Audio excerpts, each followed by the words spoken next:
நான்காம் காலத்தினுடைய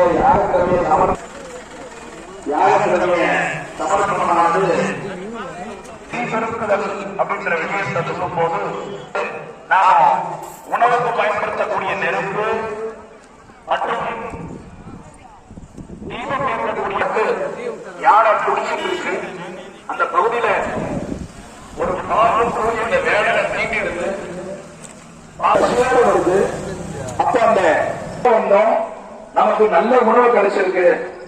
இந்த மனிதனை ஒரு 3 நாளைக்கு சாப்பிடலாம், உணவா எடுத்துக்கலாம். இந்த பாம்பை ஒரு நாளைக்கு இப்பதான்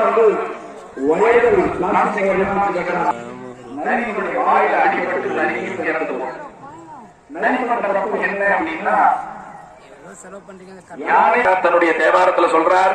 அது மாதிரி யாக திரவியங்கள் மூலிகை வஸ்திர சமர்ப்பணத்தை தொடர்ந்து அனைத்து யாக கூட்டத்திலேயும் ஒரே சமயத்தில் மகா பூர்ணாவதியை தொடர்ந்து கும்பத்தை கொண்டு மேற்கொண்டு மேலதாளம் முழுங்க முதலிலே சூழலில்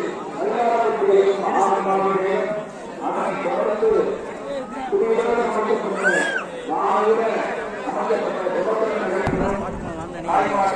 குழந்தையும் தங்களுடைய உடமைகளை பாதுகாப்பு கொடுப்பதை எடுத்துக்கொள்கிறோம்.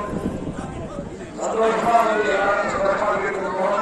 எல்லாருக்கும் தீர்த்தமானது இருந்த இடத்திலே அந்த தெளிவுகளுக்கு ஏற்பாடு செய்யப்பட்டுள்ளது.